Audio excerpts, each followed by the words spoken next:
할렐루야. 예. 분노 조절 장애라는 이 병인지 뭔지 모르겠어요. 정신과 질병 중에 하나겠죠. 분노 조절 장애. 이런 것들이 있으면 참 곁에 있는 사람들은 불행합니다.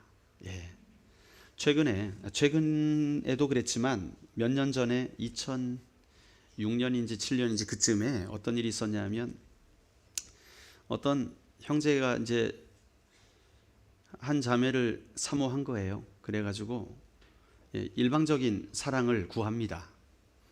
소위 짝사랑이죠. 짝사랑. 여인은 별로 안 좋아하는데 이 남자가 하도 좋아해가지고 늘 따라다니며 늘 좋아해요. 이게 심해지면 어떻게 됩니까?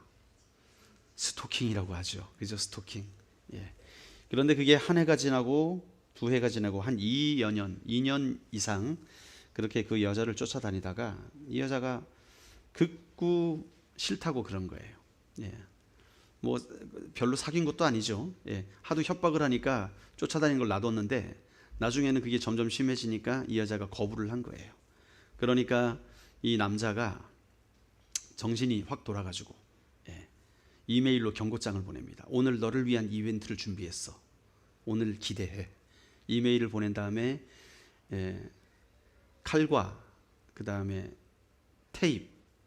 테이프를 사가지고 그 여자의 집으로 가요. 그래서 그 집에는 두 부모님과 딸이 있었는데 들어가자마자 이 딸과 엄마를 칼로 위협을 해요.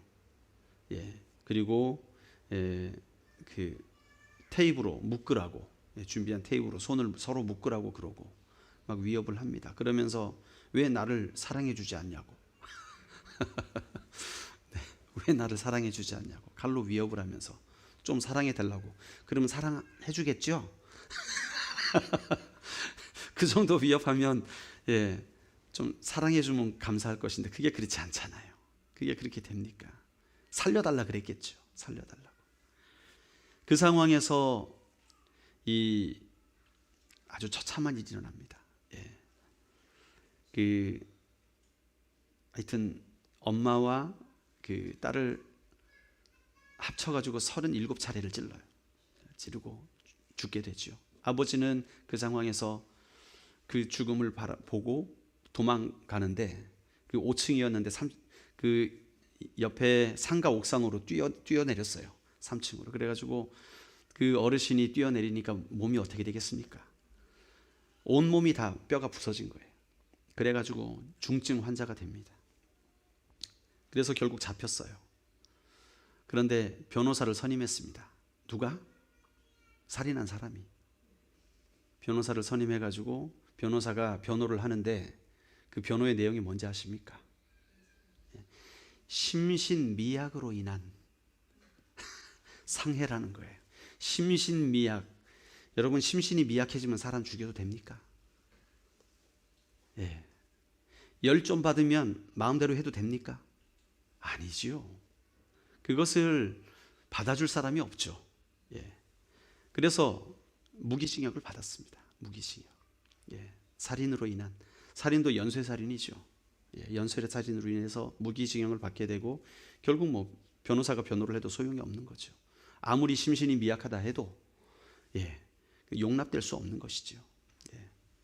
근데 이게 대선 주자에 관련된 이야기예요. 또 죽인 사람이 대선 주자의 조카라고 합니다. 변호한 사람이 대선 주자고요. 그런 일들이 신문에 나오지 않죠. 그러나 사실입니다. 여러분 분노 조절 장애가 이 시대의 치명적인 질병이에요. 요즘 젊은이들이요. 인터넷 하다가 인터넷이 끊어진다. 난리가 납니다. 눈이 뒤집어집니다. 거의 뭐 덜덜 떨면서 패스워드가 뭐예요? 우리 친구들 어느 장소에 가면 카페에 간다든지 어디 가면 제일 먼저 찾는 게 뭐예요? 패스워드가 뭐냐고. 와이파이 패스워드가 뭐냐고. 와이파이 패스워드를 알아야 이제 마음의 평안을 얻는 거예요. 딱 연결이 되고 그래야 스마트폰을 할 수 있으니까. 조절이 안 됩니다. 어떻게 보면 하나의 분노 조절 장애로 나갈 수도 있어요. 이러한 것들이 이 시대의 질병이에요. 예, 이 시대의 모든 사람들이 그런 정신적인 질병을 안고 살아가고 있어요. 예. 여러분은 안 그런 것 같습니까? 저도 가끔씩은요, 화장실을 갈 때 스마트폰을 찾아요. 아니, 화장실을 가는데 왜 스마트폰을 찾을까요? 예. 거기서도 뭔가 그 시간을 활용하려고 하는 거예요. 사실 활용한다는 생각은 핑계고 중독이 되어 있을 수 있다는 거죠. 우리의 삶을 한번 살펴보십시오. 나는 과연 제정신인가? 여러분, 이 시대는 이 정신적인 질병에 노출되어 살아가고 있어요.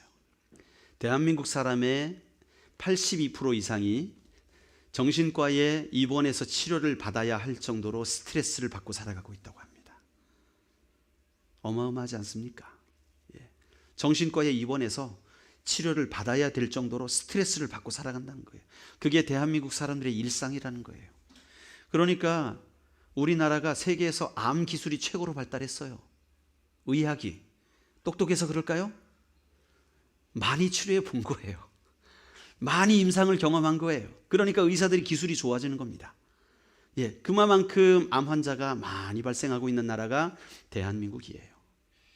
이러한 분노가 우리 안에 해결되지 않을 때 우리는 그것이 때로는 가정의 불화로 나타나기도 하고, 때로는 친구와의 관계 단절로 일어나기도 하고, 때로는 범죄로 일어나기도 하는 거예요. 심각한 질병입니다. 그런데 여러분, 지난주에 우리가 살펴봤듯이 다윗도 살짝 이쪽으로 갑니다. 그렇죠? 다윗도 평소에는 나는 만군의 여호와의 이름으로 나아간다. 나의 싸움은 나의 싸움이 아니라 하나님이 싸우시는 싸움이다. 사울조차도 기름 부음 받은 사람이기 때문에 내가 칼을 대지 않을 것이다. 여호와께서 알아서 하실 것이다. 그게 다윗의 신조였고 믿음이었고 원칙이었는데, 나발이라는 사람이 다윗 앞에서 얼마나 다윗을 무시했어요. 예, 다윗이라는 사람을 내가 들어본 적이 없다.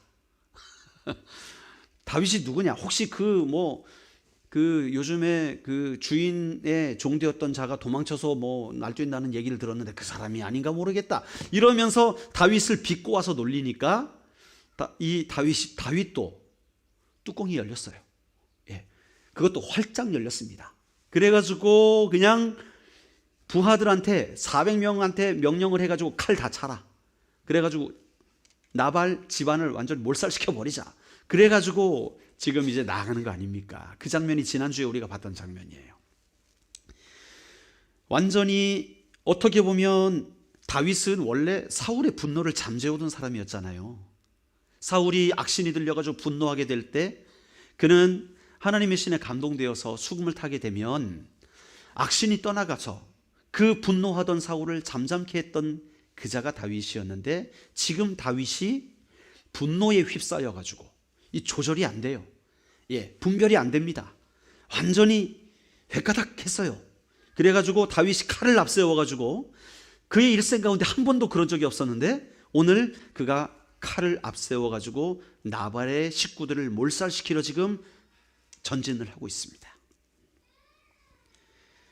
자, 이 다윗이 하는 말들을 들어보면 완전히 그는 분노 조절이 되지 않는 상황이에요. 우리 7절 말씀, 7절이 아니죠. 오늘 몇 절입니까? 22절에 보면 내가 그에게 속한 모든 남자 가운데 한 사람이라도 아침까지 남겨두면 어떻게 하길 원한다고요? 내가 그들을 죽이지 않으면 하나님이 나를 벌하시기를 원한다. 지금 이렇게 말하는 거예요. 이 말은 반드시 그 남자들을 다 죽일 것이다 라는 다윗의 굳은 결심입니다. 이 말을 굳이 하지 않아도 될 텐데 다윗은 맹세까지 하면서, 하나님의 이름을 두고 맹세까지 하면서 자신의 분노를 나타내고 있는 거예요. 너무 나간 거죠. 이런 분노는 합당하지 않은 것이지요. 자, 지금 이런 상황을 그대로 내버려 둔다면 어떻게 될까요? 다윗의 입장에서도 나발을 죽인 사건, 나발의 가족들을 다 죽인 사건이 아마 그의 역사의 치욕으로 남게 될 것입니다. 그가 자기 욕했다고 집안을 몰살시켜버려요? 이것을 상대방이 본다면, 다른 나라가 본다면 다윗을 존경할 수 있겠습니까? 그럴 수 없지요. 자, 이제 나발의 집안의 입장에서 볼 때도 엄청난 참극을 겪게 될 것이 불보듯 뻔한 것입니다. 정말 이 위기의 상황이에요. 이 분노를 그래서 막아야 되는데 그 일을 누가 담당할 것인가? 누가 다윗의 분노를 막을 수 있을 것인가? 이게 오늘 중요한 문제입니다. 그 사람이 누구였습니까? 예, 아비가일이란 여인이었습니다. 아비가일. 이 여인은 나발의 아내였어요. 예. 다윗이 나발을 치러 나서는 순간 이 나발의 집에서도 아주 큰 소동이 일어납니다. 왜 그래요? 한 종이 이 아비가일 안주인에게 나발이 다윗에게 했던 일들을 다 이야기를 한 거예요. 그래가지고 지금 다윗이 뚜껑이 열렸다. 지금 열이 받아가지고 칼 차고 400명을 데리고 우리를 친다고 하더라. 이 사실을 아비가일에게 급히 이야기를 합니다. 나발에게는 이야기할 것이 아니에요. 예, 왜 그렇습니까? 지금 이 종도 주인 나발을 안 믿어요. 주인이긴 하지만 이 남편 주인은 주인이 아니에요. 예, 부인 주인이 진짜 주인인 것 같아요. 17절에 보니까 이 종이 뭐라 그래요? 그런즉 이제 당신은 어떻게 할지를 알아 생각하실지니 이 당신이 아비가일이에요. 이는 다윗이 우리 주인과 주인의 온 집을 해하기로 결정하였음이니이다. 주인은 나발은 불량한 사람이라. 이게 누가 하는 말이에요? 종이 지금 안주인한테 남편에 대해서 뭐라 그래요? 여러분 이거 심각한 얘기 아닙니까? 그죠? 우리 집안에 이런 일이 일어난다 그러면 이 종은 아마 종에서 잘릴 겁니다. 그죠? 예, 이 말이 됩니까? 남편을 욕하는 거 아니에요, 지금. 남편을 가지고 불량하다. 그러니까 그에게 말이 안 통한다. 지금 종이 이러고 있는 거예요. 이야. 이 정도 되면 원래 평상시라면 아비가일이 종을 꾸짖어야죠. 어디 주인을 함부로 말하느냐? 어디서 그런 버릇을 배웠느냐? 감봉 2개월. 뭐 그렇게 하지 않겠습니까? 그런데 아비가일은요 오히려 종의 말을 듣습니다. 왜 그랬을까요? 종이 남편을 업신여기는 것이 당연해서가 아니라 지금 상황이 너무나 급박한 거예요. 예, 지금 이 문제가 너무나 급박하기 때문에 지금 뭐 무례하고 이러한 것을 논할 시간이 없어요. 이 아비가일이 그 종의 말을 듣고 조치를 취하게 됩니다. 사실 이 아비가일이요, 이 지금 취하고 있는 조치가 자기가 해야 될 일은 아닙니다. 원래는 나발이 해야 될 일이거든요. 예, 고대 근동에서 여인의 역할은 그다지 크지 않았거든요. 예, 고대 근동 사회의 여인의 역할은요, 남편과 결혼하여서 아이를 출산하고 아이를 잘 키워내는 것, 그것이 안주인의 제일 중요한 역할이었고, 그것 이외의 모든 것들은 다 남편이 담당하는 것이 일반적인 사실이었습니다. 그런데 나발이 워낙 나발이라. 나발이 무슨 뜻이라고요? 어리석은 자. 워낙 나발이라 뭐 분변을 못하는 거예요, 사리에 대해서. 그러니까 이 총명한 여인 아비가일이 남편의 역할을 모두 대신하고 있다는 사실을 본문에서 깨달을 수가 있어요. 자, 이 아비가일이 문제를 이제 수습하기로 결정을 하고 어떻게 합니까? 즉시 종들에게 명해가지고 음식을 준비해라, 선물을 준비해라. 지금 우리가 다윗에게 즉시 가야 되는데 빨리 음식을 준비해가지고 다윗을 설득을 하자. 그래가지고 준비한 것이 떡 200덩이, 포도주 2가죽부대, 요리 한 양 5마리. 배가 고파지시죠? 볶은 곡식 5싸야, 그 다음에 건포도 100송이, 무화과 뭉치 200개, 이런 어마어마한 양의 음식들을 준비해가지고 나귀들에다 다 실으라고 말합니다. 그리고 급하게 이 선물들을 먼저 보내가지고 종들에게 시켜가지고 다윗에게 일단 갖다 줘라. 그러면서 이제 자신도 나귀에 올라서 그 선물들을 따라가죠. 여러분, 이 지금 다윗을 진정시키기 위해서 아비가일이 한 행동이요, 어느 것과 비슷한 장면이 연상되지 않았습니까? 예, 야곱이 에서를 만나게 될 때에 일단은 선물들을 앞으로 먼저 보냈어요. 그렇죠? 예, 준비한 선물들을 세 떼로 나눠가지고 쫙 보낸 다음에 자신이 제일 마지막에 나아갑니다. 그때에 이 에서가 야곱을 맞으러 나오게 될 때에 400명의 군사를 데리고 나왔거든요. 예. 지금 이 아비가일이 선물들을 먼저 보내고 자신은 뒤를 따라가게 되는데 지금 상대방은 몇 명의 부대를 데리고 오고 있어요? 400명의 부대를 다윗이 데리고 오고 있는 거예요. 거의 상황이 흡사합니다. 오버랩되고 있어요. 예. 그래서 아마도 이 아비가일이 선조들의 이야기를 많이 들었던 것 같아요. 야, 야곱이 어땠냐? 400명의 군사를 데리고 올 때 이랬던 거 아니냐? 이랬을지도 모르겠습니다. 어쨌든 이 아비가일은 남편을 대신해서 다윗의 분노를 잠재우기 위해 작전을 지금 취하고 있는 것입니다. 자, 이제 다윗 앞에 아비가일이 서게 되었어요. 다윗은 내려오는 길, 이제 아비가일은 올라가는 길. 중간에 만났습니다. 만나가지고 이제 다윗이 뭐라 그럽니까? 아까 우리가 읽었던 말씀처럼 22절 말씀처럼 내가 나발에게 속한 모든 남자 가운데 한 사람이라도 아침까지 남겨두면 하나님께서 다윗에게 벌을 내리시기를 원한다. 그렇게 할 정도로 아주 분노에 차서 지금 가고 있는데 아비가일이 만나서 그에게 설득을 합니다. 여기 아주 명연설이 나와요. 그런데 구약에서 한 여인네의 연설이 이렇게 길게 기록된 적이 없어요.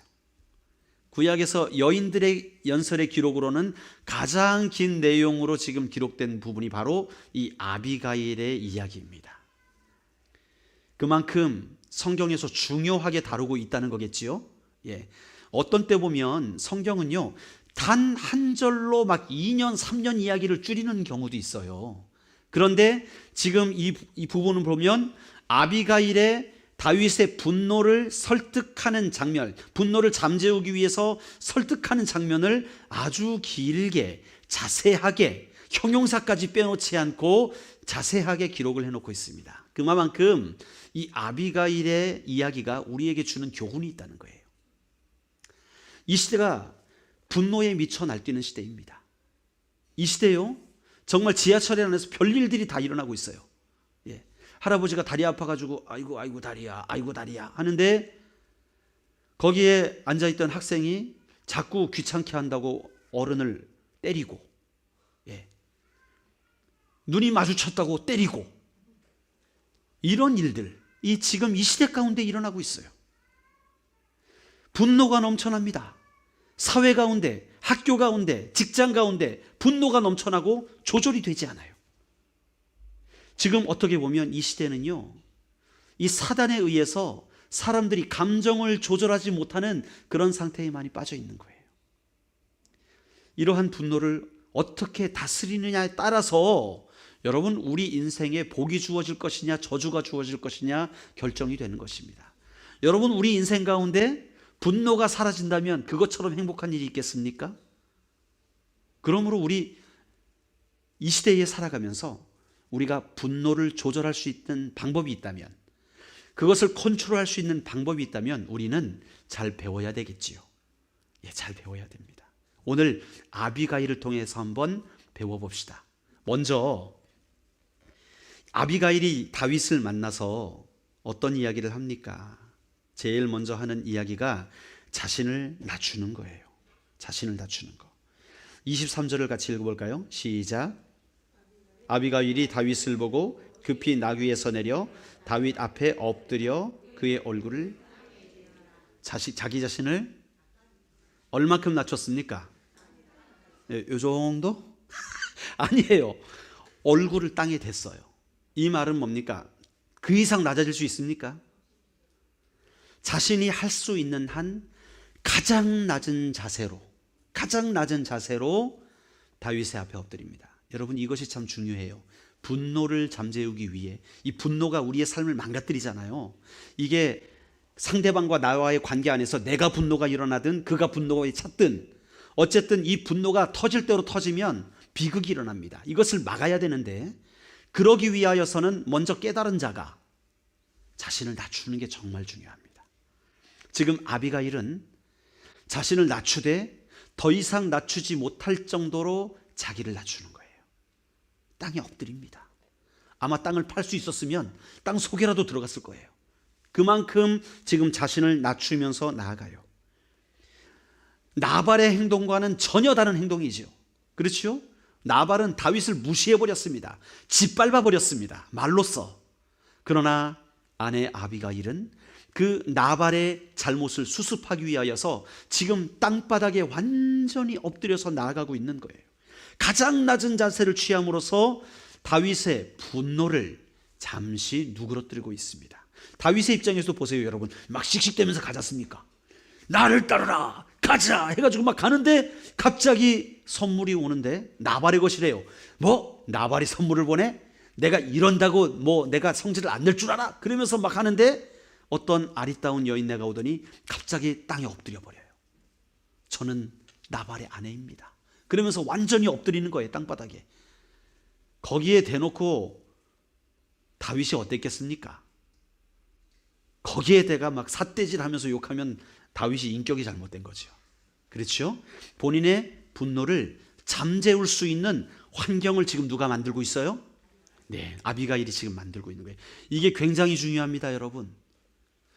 혹시 우리의 관계 안에서 그게 직장의 상사든 부모와의 관계든 자녀와의 관계든 상관없이 우리가 이 상황이 지금 위협적인 상황으로 가게 될 때, 관계가 위협적으로 가게 될 때에 우리가 취할 수 있는 행동 첫 번째, 내가 먼저 낮아지는 거예요. 잘잘못과 상관없이 일단 내가 먼저 낮아져 버리는 거예요. 어디까지? 자존심 다 빼라는 거예요. 자존심 다 빼고 완전히 엎드려지라는 거예요. 그러면 일단 상대방의 분노를 잠재울 수가 있는 거예요. 이게 바로 아비가일의 지혜였습니다. 완전히 엎드려지는 것. 이게 첫 번째예요. 무조건 자신을 낮추는 것. 두 번째, 자 이제 뭐라 그럽니까? 24절을 한번 읽어볼까요? 시작. 그가 다윗의 발에 엎드려 이르되 내 주여 원하건대 이 죄악을 나 곧 내게로 돌리시고 여종에게 주의 귀에 말하게 하시고 이 여종의 말을 들으소서. 잘못을 누구에게 돌리라고요? 자, 사실 아비가일의 잘못입니까? 아니죠. 자, 나발의 잘못이에요. 그러면 나발이 잘못했으니까 나발을 용서해 주십시오 라고 말하는 게 정상이죠. 일단은 그게 이제 논리적이에요. 그러나 이 아비가일은 나발의 잘못에 대해서 논리적 차원에서 접근하지 않고 그냥 내가 무너집니다. 그 잘못을 내게 돌리시옵소서. 내가 잘못했습니다. 지금 이 남편의 잘못 때문에 우리 집안을 멸하러 당신이 오시는데 저를 멸해 주십시오. 저를 죽여 주십시오. 예, 지금 이렇게 말하고 있는 거예요.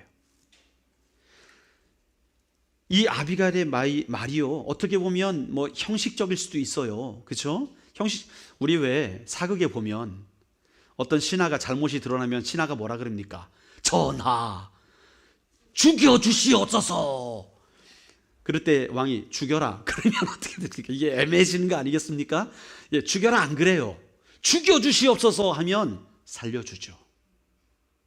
지금 아비가일은 다윗에게 저를 죽여 주시옵소서 그렇게 말하는 거예요. 내 탓입니다 라고 말하는 거예요. 여러분, 이 내 탓이라고 할 수 있는 것은요, 용기가 없으면 이렇게 말할 수 없습니다. 이 내 탓이라고 말할 수 있는 자는요, 용기가 있는 자가 그렇게 할 수 있는 거예요. 용기가 있다는 말은 무엇입니까? 든든한 백그라운드가 있다는 거예요. 의지할 자가 있다는 거예요.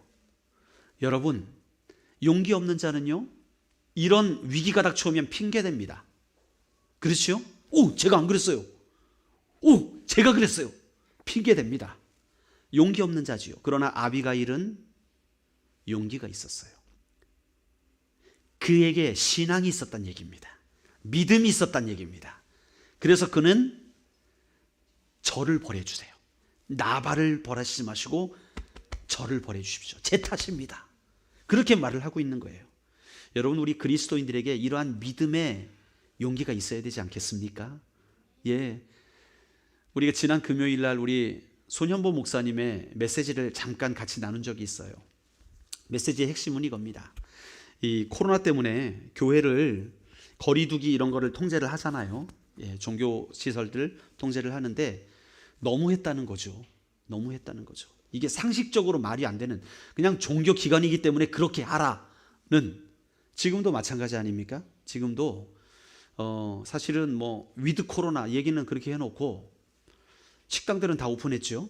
그러나 종교 시설은 밥 먹지 마. 식당들은 괜찮아. 예, 돈 내고 먹으니까. 우리 종교 시설은 공짜로 밥 줘서 그런가요? 왜 그럴까요? 예, 종교 시설은 안 된대요, 밥 먹는 게. 지금 현행법이 그렇습니다.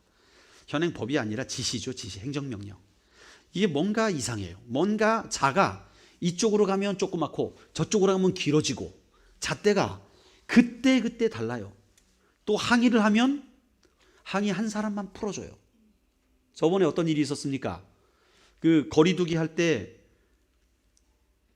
그 헬스장 가지 말라 그랬잖아요. 예? 문 열지 말아라. 요가는 된다. 요가는 되고 헬스장은 안 된다. 뭔 차이입니까? 뭐 좀 울그락불그락하면 더 산소를 많이 내뿜기 때문에 뭐 이렇게 침을 더 많이 튀겨서 그런가요? 기준이 뭔지. 그래가지고 헬스장 뭡니까? 협회에서 막 데모를 했어요. 그날 헬스장도 가라. 이게 뭔지 모르겠어요. 어떻게 보면 용기 있는 자가 없어요. 예. 어떤 것에 대해서 확신이 서면 그대로 나가야 되는 게 정상이죠. 그런데 이렇게 말하면 이 말 듣고, 저렇게 말하면 저 말 듣고, 그냥 휩싸이게 되는 것은요, 용기 있는 짓이 아니죠. 예. 제가 정부가 용기 없다는 말이 아닙니다. 예. 이를테면 우리가 어떤 일을 함에 있어서 정말 자신의 일로 이것이 내 탓입니다 라고 말할 수 있는 것은, 내가 어떠한 상황 속에서도 나는 그것을 받아들일 수 있는 준비가 되어 있다는 거예요. 그렇죠? 심지어 내게 불이익이 오더라도 나는 그것을 감수할 수 있을 거고, 그걸 버틸 수 있다는 그런 용기가 전제되어 있는 것이죠. 이 아비가일은 정말 용기 있는 여인이었습니다. 분노를 잠재우기 위해서 모든 잘못을 누구 탓으로? 자기 탓으로. 여러분, 분쟁이 있을 때 그 분쟁의 원인을 자꾸 당신 탓이야 라고 말하지 말고 여러분의 탓으로 이야기할 수 있는 용기가 있으시면 그 문제는 해결됩니다. 지금 아비가일의 탓이 아니에요. 그러나 그는 자기의 탓으로 돌림으로써 이 위기의 상황을 해결을 하고 있는 거예요. 자, 첫 번째는 무조건 자신을 낮추는 거였어요. 두 번째는 뭐예요? 내 탓이요. 천주교에서 내 탓이요라고 구호를, 이 스티커를 많이 붙여놓죠. 그게 나쁜 게 아닙니다. 천주교라고 다 나쁘지 않습니다. 내 탓이요라는 것은 정말 좋은 거예요. 분노를 잠재울 수 있습니다.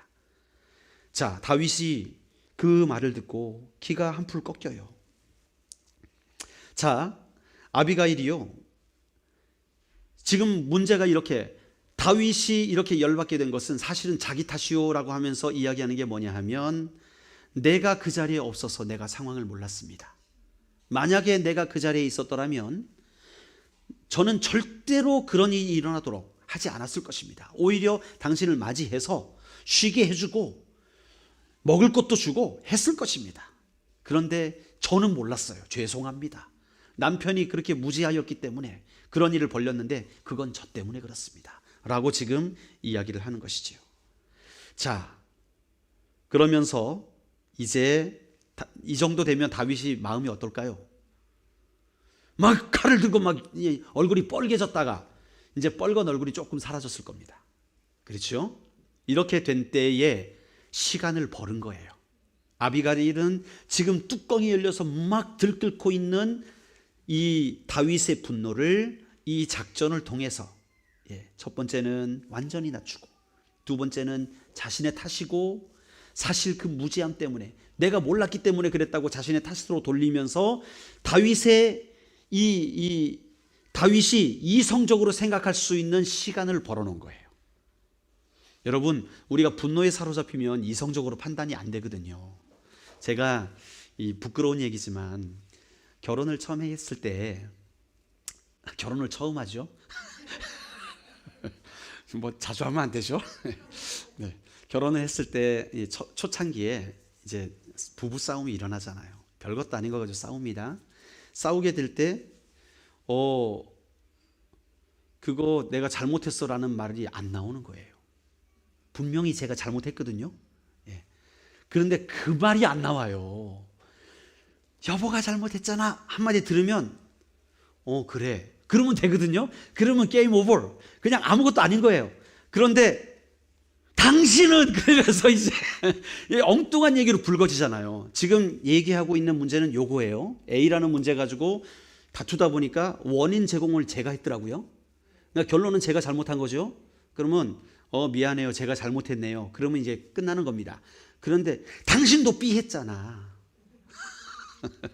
이거는 또 다른 문제가 나오는 거예요. 그죠? 그 다음부터는 저의 연약함이 뭔지를 깨닫게 되었습니다. 저는 과거의 역사를 잘 기억 못하고요. 그 사람은 많이 기억하더라고요. 예. 제가 당신은 B 했잖아 하고 나니까 이제 A부터 Z까지가 준비되어 있더라고요. 와다다다다다다 이것도 이랬고 저것도 이랬고 그거 잘못했잖아. 그랬지. 그것도 잘못했. 그러네. 뭐 제가 그 다음부터는 어떤 상황이 벌어지냐, 제가 뭘 잘못했는지 모르겠더라고요. 처음에 잘못했다고 얘기를 하려는 걸 한번 놓쳐버리니까 그 다음부터는 모든 것이 저의 탓으로 되어 돌아오는데 그 이후에는 도대체 내가 뭘 잘못했는지, 왜 이런 상황까지 왔는지 아무 말도 할 수 없었더라.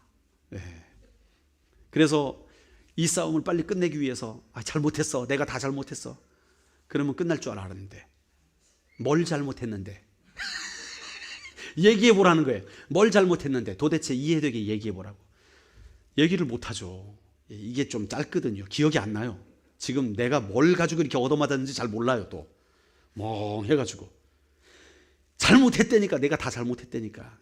그러면 이제 이해도 못하고 그냥 한다고 막 그런 세월을 많이 보냈습니다. 저만 그랬나요? 예. 웃으시는 분들 전과자입니다. 네, 여러분, 이렇게 우리가 사실 이성적으로 이야기하면 싸울 거리가 없거든요. 잘못했으면 잘못했다 하면 되고, 그죠? 당신 이거 잘못했지요? 잘못했네요. 미안합니다. 그래요. 다신 그러지 마세요. 이러면 싸울 거리가 없잖아요.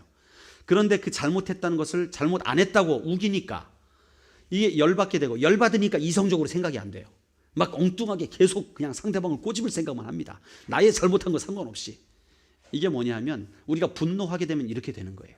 분노하게 되면 이성적인 판단이 안 돼요. 아무리 지혜로운 사람도, 아무리 똑똑한 사람도 분노하게 되면 그 지혜로움과 자신의 판단력을 사용할 수가 없게 돼버립니다. 마비가 돼버려요. 여러분, 그래서 분노하지 말아야 되는 거예요. 예수님께서도 그러잖아요. 너희가 분을 내었거든 해가 지기 전에 해결을 해라. 이웃과 분냄이 있었거든, 분쟁이 있었거든, 해가 지기 전에 해결하라는 얘기가 그 얘기입니다. 분노가 일어나면 조절이 안 돼요. 이 아비가일이 참 지혜롭습니다. 이 다윗의 분노에 대해서 그 분노가 수그러들 때까지 기다리는 거예요. 어떻게 해요? 낮은 자세를 취하고 내 탓입니다 해가지고 완전히 이제 다윗이 이성적인 생각을 할 수 있을 그때가 되니까 이제 그 적절한 시간에 아비가일이 말을 합니다. 사실 당신에게 쏘아붙였던 그 사람 나발은요, 나발입니다. 나발은 나발이에요. 제가 같이 사니까 알거든요. 이 나발이 맨날 나발 짓을 합니다. 어리석은 짓을 한다는 거예요. 그렇기 때문에 지금 당신에게 한 게 그의 어리석음 때문이지 우리 집안이 당신을 그렇게 다 생각하지 않습니다. 용서해 주십시오. 이렇게 이제 온전한 정신이 되게 됐을 때 이러한 설명을 자세하게 풀어서 하게 되는 것이죠. 사실 여러분, 팔은 안으로 굽는 거 아니겠습니까? 아무리 못난 남편이라도, 아무리 못난 아내라도 상대방 앞에서, 어떻게 보면 적 앞에서, 원수 앞에서는 보호해 줘야 되는 게 당연한데 오늘 여기에서 이 아비가일은요, 비판을 합니다. 남편을. 여러분, 잘했습니까? 잘못했습니까?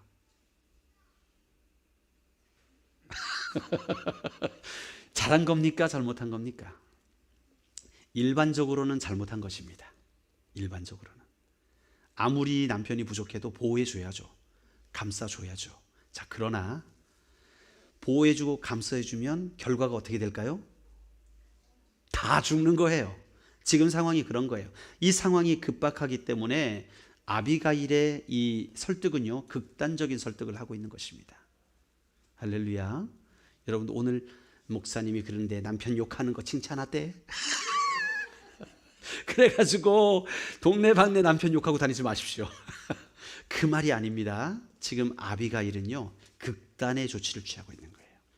남편에 대해서 이렇게 나발이 나발 같은 사람이다, 나발같이 다 이렇게 하면 다 나발같이 되길 원한다 하고 말하는 이 저주 같은 이야기가 평상시 얘기하는 얘기가 아니라 지금 다윗의 극도의 분노를 잠재우기 위해서, 다윗의 마음을 풀어주기 위해서 하는 이 아비가일의 전략이었어요. 그런 차원에서 이해를 해야지, 아비가일도 그랬으니까 지혜로운 여인 아비가일이 그랬다네, 우리도 남편 욕하세. 아니죠. 그게 아니죠. 자, 지금 생사가 달린 문제이기 때문에 아비가일은 이 실제로 모든 문제가 남편의 어리석음으로 시작된 것이라고 고백하고 있는 것이죠. 자, 가장 중요한 것 한 가지가 나왔습니다. 우리의 분노를 조절할 수 있는 가장 중요한 한 가지. 이것은 사실은 가장 첫 번째 이야기에 되는 문제예요. 무엇이냐면 하나님의 섭리의 시각으로 문제를 바라보는 거예요. 어떤 시각이요? 하나님의 섭리의 시각으로 문제를 바라보는 것. 여러분, 우리가 문제를 바라볼 때 분쟁이 일어나는 이유 중에 가장 큰 원인은 뭐냐면 나의 이익의 관점에서 바라보기 때문에 그래요. 나의 이익의 관점에서 바라보면 언제나 분쟁은 일어납니다. 손해가 나는 쪽은 기분이 나빠지는 거예요. 그게 분쟁입니다. 다윗도 어떻게 보면 이 문제에 대해서 하나님의 시각으로 바라보았더라면 이렇게까지 열받지 않았을 거예요. 그런데 다윗도 오늘 이날만큼은 그 부분을 놓쳐버렸어요. 그런데 아비가일이란 여인이 등장을 해서 이 모든 상황을 하나님의 시각으로 풀어버려요. 지금 분노한 다윗을 만나서 나의 잘못이고 내 남편이 잘못했다고 고백하면서 어떤 이야기를 하느냐? 하나님께서 당신을 택하여 왕으로 세우셨습니다. 앞으로 당신은 왕이 되실 것인데 이 작은 일로 인하여서 왕의 이름에 오명을 남기면 안 됩니다. 당신은 지혜로우신 분이시기 때문에 오늘 바로 이 사건을 지혜롭게 해결하실 것을 내가 압니다 하면서 다윗을 높여주고 다윗의 왕권을 세워주고 또 이 나발의 가정을 기억해달라고, 불쌍히 여겨달라고 부탁까지 다 완전히 종합 선물 세트로 다윗을 높여주고 있는 거예요. 정말 지혜로운 여인이죠. 하나님의 관점으로 이 모든 사건을 풀어가는 거예요. 만약에 이걸 집안 싸움으로 했다면 모르겠어요. 나발이 얼마나 많은 군사들을 데리고 있었는지. 군사 엄청나게 부자였으니까 군사들이 많았다면 같이 싸웠을 수도 있겠죠. 그러나 이것을 그런 차원에서 접근하지 아니하고 하나님의 관점으로. 자, 다윗은 어떤 사람인가? 하나님이 기름 부으신 사람이다. 앞으로 왕으로 삼으실 그런 사람을 내가 대적할 수 없다. 그렇기 때문에 이 모든 문제를 원만하게 해결해야 된다. 그러기 위해서 나는 이렇게 선물을 갖다 바치는 것이고 엎드리는 것이고 낮아지는 것이죠. 이게 바로 아비가일의 분노를 잠재우는 전략이었습니다. 여러분, 우리의 삶에서 정말 이러한 경우를 만날 때가 많이 있습니다. 지금 내가 경험하고 있는 모든 문제, 우리는요 하나님의 관점에서 바라보아야 할 필요가 있습니다. 여러분이 지금 가장 아프다고 생각되는 문제가 있을 겁니다. 그것이 무슨 문제이든지 간에, 건강의 문제이든 관계의 문제이든 경제적인 문제이든 아니면 진로의 문제이든 환경의 문제이든 우리가 그 문제에 대해서 하나님의 시각으로 바라보게 된다면 새로운 해결점을 발견하게 되는 거예요. 새로운 해결점. 여러분, 우리가 경험하고 있는 모든 문제는요, 하나님의 섭리 아래 이루어지고 있다는 사실을 기억하시길 바랍니다. 성경은 말씀합니다. 우리의 모든 삶 가운데 우리가 감당 못할 시험은 주시지 않으신다 그랬어요. 우리에게 주는 모든 시험은 우리가 감당할 수 있는 시험이라는 것이죠. 다른 말로 하면 강하신 하나님이 시험당하고 있는 우리를 붙들고 계시다는 얘기예요. 여러분, 그러므로 우리의 시각이 바뀌어지는 것이 너무나 중요해요. 우리가 분노 가운데 차 있게 될 때에 어느 한 사람이라도 그 문제를 하나님의 관점으로 볼 수만 있다면 그 문제는 이미 해결될 줄로 믿습니다. 이 네 가지 사실을 우리 기억합시다.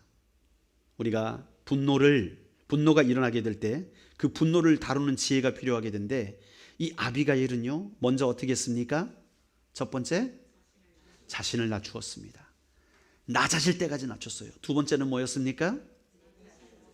네, 자기의 탓으로 돌렸어요. 세 번째는요 뭡니까? 세 번째 하나 제대로 얘기를 안 했군요. 기다리는 거예요. 언제까지? 적절한 시간이 될 때까지. 세 번째는 적절한 시간이 될 때까지 기다리는 거였습니다. 그의 분노가 사그러들 때까지 기다리는 거예요. 그리고 적절한 시간이 되어서 자신의 모든 상황을 설명하는 것이죠. 이 모든 것이 이루어질 수 있었던 이유는 마지막 네 번째죠. 무엇입니까? 하나님의 섭리의 관점으로 바라보는 거예요. 하나님의 섭리의 관점. 우리의 모든 삶 가운데 하나님의 관점이 열려지는 축복이 있으시기를 주님의 이름으로 축원드립니다. 그렇게 되면 우리는요 아비가일과 같은 지혜를 얻을 수 있습니다. 왜요? 내가 당사자가 아닌 하나님의 관점으로 바라보게 되면요 우리는 그 상황을 객관적으로 멀리서 볼 수가 있게 됩니다. 그렇게 되면 감정적으로 대하지 않고 이성적으로 바라볼 수 있는 안목이 열려지는 것이지요. 이것이 굉장히 중요합니다. 가장 중요한 것이 바로 네 번째, 하나님의 관점으로 문제를 바라보는 것, 하나님의 섭리의 관점으로 문제를 바라보는 것, 이것이 너무나도 중요한 것이에요. 여러분들이 학생이면 공부를 하는 자리에 있습니다. 내가 왜 이 공부를 해야 되나? 부모님들은 말하죠. 공부해 남준아, 네 잘 먹고 네 잘 살려고 하는 거지, 공부해. 그러면 말은 맞지요. 그런데 속에서 공부하기 싫어요. 부모님이 공부하라 그러면 더 공부하기 싫어요. 저도 그렇더라고요. 제가 오랜만에 우리 아내가 설거지를 하도 많이 해가지고 힘들어하는데 오늘은 설거지 좀 해볼까? 그래가지고 딱 일어서는데 아내가 설거지하면서 여보 설거지 좀 해. 그러면 갑자기 하기 싫어요. 할라 그랬는데 설거지 좀 해 한마디 하면 갑자기 하기 싫어요. 갑자기 눈 깔고 싶고 기분이 나빠지고. 공부를 나는 할라 그랬는데 이제 요 게임만 마치면 난 공부를 해야지. 그리고 막 요 게임을 마무리하려고 하고 있어요. 그런데 어머니가 뭐 확 열더니 게임만 하나 공부 좀 해라 한마디 하면 그때부터 공부하기 싫어요. 내 마음을 너무 몰라줘 엄마는. 그렇게 되면서 공부가 하기 싫어져요. 저만의 이야기가 아닐 것입니다. 여러분, 그런데 학생이 나의 인생의 문제, 공부하는 문제를 하나님의 관점으로 바라본다고 생각해 봅시다. 내가 왜 공부하는가? 하나님이 왜 나를 공부하게 시키시는가? 나를 통해 하나님의 위대한 일을 시키시기 위해서 수업을 지금 하게 하시는 거예요. 그러면 내가 하나님의 통로가 될 수 있는 거죠. 내가 열심히 할수록 하나님은 나를 통해 더 큰 일을 하실 수 있어요. 이야, 그러면 지금 내가 공부하는 게 절대 손해가 아닌 거죠. 내가 지혜가 부족하면 하나님께 청구할 수 있어요. 하나님을 위해 지금 내가 공부하고 있는데 지혜가 부족합니다. 내게 하나님의 지혜를 주세요. 그러면 하나님이 지혜를 안 주시겠습니까? 지혜를 주시는 것이죠. 기업을 접근하는 것도 마찬가지입니다. 지금 제가 차린 회사가 하나님의 기업입니다. 우리 그냥 좋은 차도 사고 싶고 좋은 집도 살고 싶은데 왜 돈이 이렇게 안 벌리는지 모르겠다. 그런 차원에서 접근하면 본인의 지혜로밖에 못하죠. 그러나 하나님의 관점에서 바라본다면 새로운 세상이 열립니다. 하나님, 지금 내 기업이 잘 돼야 되는데 하나님, 주님의 뜻 가운데서 잘 되면 이것이 하나님의 영광이고 하나님을 위해 이 물질이 쓰여질 것입니다. 하나님이 책임져 주십시오. 그러기 위해서 내게 지혜를 주시고 아이템을 주시고 판로를 주시고 하나님 도와주십시오. 믿음으로 청구할 수 있는 것입니다. 여러분, 우리의 모든 문제를 이제 하나님의 관점으로 바라봅시다. 그리고 주님께 구하십시오. 지금 문제가 발생했어요. 분노가 일어나고 막 상대방이 잡아먹으려 그래요. 그러면 하나님, 내가 이 문제를 하나님의 관점으로 바라본다면 어떻게 해야겠습니까? 어떻게 내가 반응을 해야겠습니까? 지혜를 주십시오. 아비가일은 그렇게 기도했던 것 같아요. 그러니까 하나님의 관점에서 이 모든 문제들을 풀어나가게 된 줄로 믿습니다. 오늘 이 아비가일의 메시지를 통해서 여러분들의 삶의 모든 분노를 잠재우고 뿐만 아니라 여러분들의 삶을 하나님의 관점으로 열어가시는 귀한 축복을 누리시기를 주님의 이름으로 축복합니다. 기도하시겠습니다. 하나님, 감사드립니다. 우리가 경험하는 모든 문제들 하나님이 허락한 상황인 줄로 믿습니다. 이러한 문제들을 하나님의 관점으로 바라보며 이 문제를 해결하기 위하여서 우리가 자신을 낮추며 또 모든 것을 나의 탓으로 돌릴 수 있는 용기를 가지고 나아가며 뿐만 아니라 정말 우리의 모두가 분노가 사라지게 될 때에 그 타이밍에 적절한 시간에 진실을 나눌 수 있는 그런 지혜가 우리의 가운데 있게 하여 주시기를 원합니다. 아비가일의 이 지혜가 우리의 지혜가 되길 원하오니 우리의 삶 가운데 주님 개입하여 주시고 함께하여 주시옵소서. 예수 그리스도의 이름으로 기도드리옵나이다. 아멘.